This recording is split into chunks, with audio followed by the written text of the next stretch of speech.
Hello everyone, I'm Mrs. Fox and I'm going to be reading some stories to you today. In fact, not just to you, I've got my little friend Chewy here with us. I think he's going to enjoy the story too. Now, the one that I've chosen is The Gruffalo's Child by Julia Donaldson. You may know this one already, about that clever little mouse. I hope you're sitting comfortably and we'll begin. The Gruffalo said that no Gruffalo should ever set foot in the deep dark wood. Why not? Why not? Because if you do, the big bad mouse will be after you. I met him once, said the Gruffalo. I met him a long, long time ago. What does he look like? Tell us, Dad. Is he terribly big and terribly bad? I can't quite remember, the Gruffalo said. Then he thought for a minute and scratched his head. The big bad mouse is terribly strong, and his scaly tail is terribly long. His eyes are like pools of terrible fire, and his terrible whiskers are tougher than wire.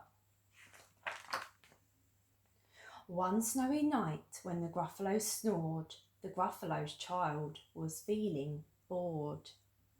The Gruffalo's child was feeling brave, so she tiptoed out of the Gruffalo cave. The snow fell fast and the wind blew wild. Into the wood went the Gruffalo's child. Aha! Aho! A trail in the snow! Whose is this trail and where does it go? A tail poked out of a log pile house. Could this be the tail of the big bad mouse? Out slid the creature. His eyes were small and he didn't have whiskers. No, none at all. You're not the mouse? Not I, said the snake. He's down by the lake eating Gruffalo cake. The snow fell fast and the wind blew wild. I'm not scared, said the Gruffalo's child. Aha, aho, marks in the snow. Whose are these claw marks? Where do they go? Two eyes gleamed out of a treetop house. Could these be the eyes of the big bad mouse? Down flew the creature. His tail was short and he didn't have whiskers of any sort. You're not the mouse. True, but he's somewhere nearby, eating Gruffalo pie. The snow fell fast and the wind blew wild. I'm not scared, said the Gruffalo's child. Aha, aho, a track in the snow. Whose is this track and where does it go? Whiskers at last and an underground house. Could this be the home of the big bad mouse? Out slunk the creature. His eyes weren't fiery, his tail wasn't scaly, his whiskers weren't wiry. You're not the mouse. Oh no, not me. He's under a tree drinking Gruffalo tea. It's all a trick, said the Gruffalo's child as she sat on a stump where the snow lay piled. I don't believe in the big bad mouse. But here comes a little one out of his house. Not big, not bad, but a mouse at least.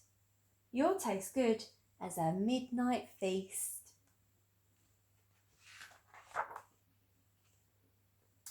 Wait, said the mouse. Before you eat, there's a friend of mine you ought to meet.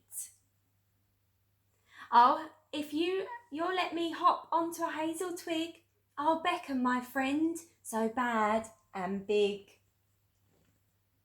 The Gruffalo's child unclenched her fist. The big bad mouse, so he does exist. The mouse hopped into the hazel tree. He beckoned, then said, just wait and see. Out came the moon. It was bright and round. A terrible shadow fell onto the ground. Who is this creature so big, bad and strong? His tail and his whiskers are terribly long. His ears are enormous, and over his shoulder he carries a nut as big as a boulder. The big bad mouse, yelled the Gruffalo's child.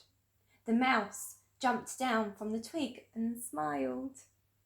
Aha, aho, prints in the snow. Whose are these footprints? Where do they go? The footprints led to the Gruffalo's cave, where the Gruffalo's child was a bit less brave. The Gruffalo's child was a bit less bored. And the Gruffalo snored and snored and snored. I hope you enjoyed that. Chewie is still sleeping. He's snoring like the Gruffalo. See you soon.